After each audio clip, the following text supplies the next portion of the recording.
there are two types of flowers in this world. There are line and there are mass.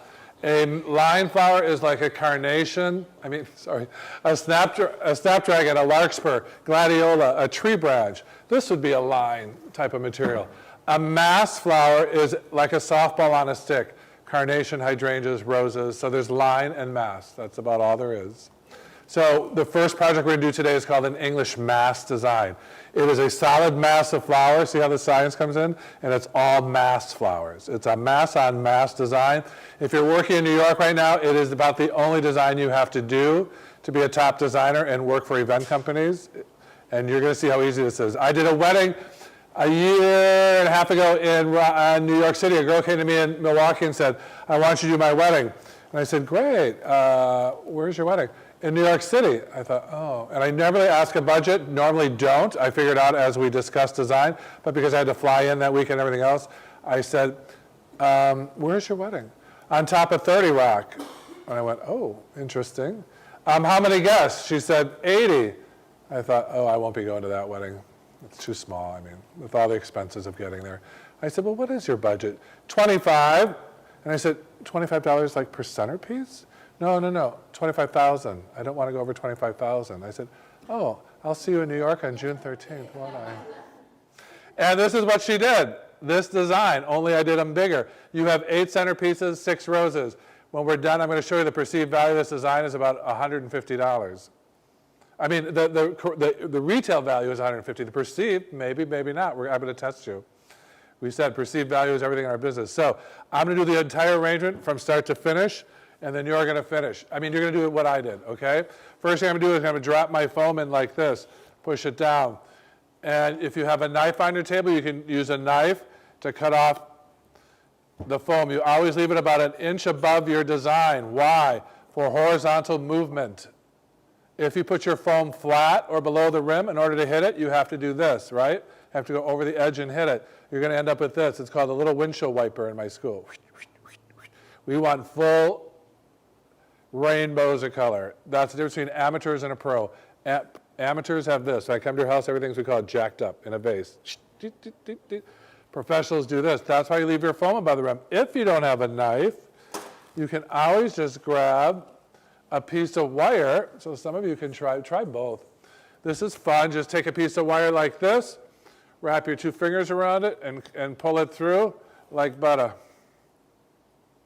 Then, look what I'm doing. I'm blocking in the sides of my design. Do you see that? I'm pushing that foam in. I got a little space over here, so I'm going to cut a little bread slice and block in that too.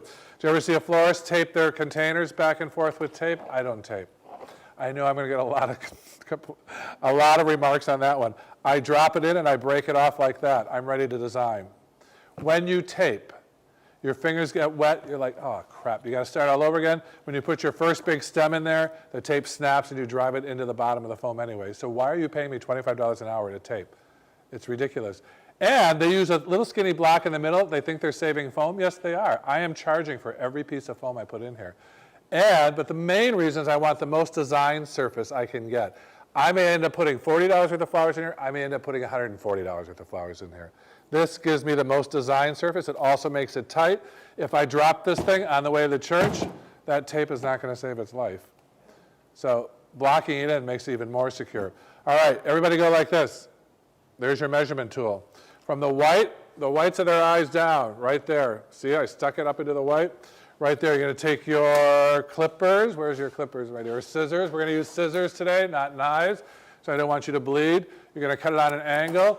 Every flower arrangement has economics behind it, has what's the word I'm looking for? A price tag. You cannot just keep sticking flowers in a thing. You are a living, working designer who has to pay bills. So you always have a pattern, you always have a formula, and you always have a budget. I don't care how rich they are. This budget, we got 8 hydrangeas and 6 roses. I know from experience I'm going to do 5 and 3 to create that nice English mass look, that dome. So watch how I do this. Do you think this hydrangea would look better this way presented or this way? That way, looking up at the audience. So I'm going to take number 1, and I'm going to pump it right into that foam, up tight to the foam. There's number 1. I'm going to take my second one. Remember, measure it from the white down. Take your scissors, give it, yes, an angle cut, opens up more of the capillaries. Take out a few of these leaves. Here comes number 2. Punch it right down in the foam. Notice how I'm holding this low on the stem. Amateurs also hold their flowers nice and high, and they go like this. You got to hold it low and feed it in. Feed, feed, feed, feed, feed. Here's number 3. All the way to the foam. Here's number 4. Again, should I put it in A or should I put it in B? Yes, exactly. There's my measurement. I can do it without even looking. Take off a few leaves. And, there's a big nub there. I'm going to get rid of that. There's number 4. This is how I did that entire $25,000 wedding on rock. I made $18,000 that weekend. Shh. What happens in flower school stays in flower school. I know where you live. I know the names of your pets. Here comes the next one. Here's number 5. 1, 2, 3, 4. I could do one of these in 2 minutes if I was really clipping. There's number 5. Do you all see my little ring? 5-pointed star, right? Got it? Little pentagon of hydrangeas. Now I got 3 left. That's what the budget said. She in New York, you have 8 and 6. She had like 15. So we did like 7, 5, 3, and 1 or something like that. It was a little bit bigger, not that much bigger. Now I'm going to do this and add an inch. Here comes my next round. I'm going to do 3 of them right here. 1, 2, 3 to top off my little igloo. 1,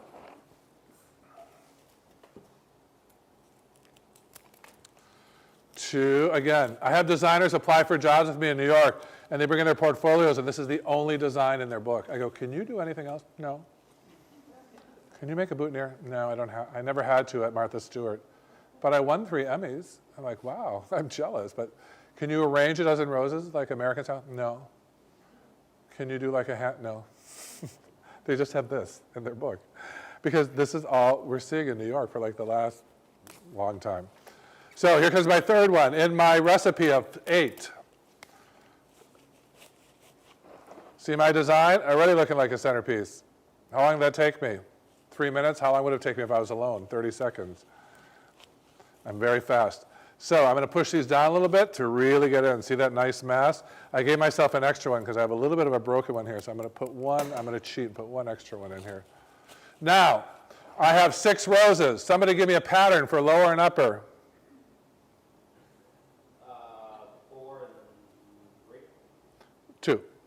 Give me another pattern. The only other possibility would be 6. I'm sorry, did I say 7? Would be what? 3, 2, 1. You could do 3, 2, 1. I'm going to do 4 and 2. Again, there's that measuring stick right there. I'm going to hold this low, and I'm going to feed it mortar between the bricks right there, nice and flush. 1. I wish these were more open. You could do this to help them look a little more open, but 2. So I'm just going to fill in wherever I've got big holes in my design. That's your job as a designer, to make things pretty. Actually, I'm going to do 3 and 3 because it looks like I have more holes up here. So there's 3 and 3 at the lower. Now I got to find 3 in the upper. Notice how I hold it low and I feed, feed, feed into my design. 1 and 2. Feeding that in there, filling those holes nice and flush. Mass design, M-A-S-S. And my last one is going to go right there. I got a little bit of divot right there. And the last thing I'm going to do is when you're in a garden, do you ever see just flowers without any leaves? No, you always see leaves in a garden. So unless I'm doing a very corporate event look, I'm going to add some foliage to this design. So I'm going to take a little bit of this. Usually I use pit, but we don't have pit today on the market because it was closed today. I'm just going to drop in a little bit of this, like every chef knows, to finish off their plate with a little bit of garnish. This is called, it's a, I can't think today. I've been using it all weekend. I was going to call it Italian ruscus, but it's not. So I have now finished my centerpiece for the wedding.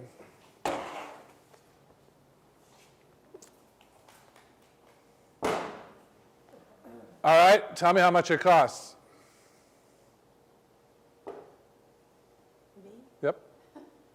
No clue. How much do you pay for it, consumer? 125. Oh, we got a spender here. Here's the wholesale cost. Write this down.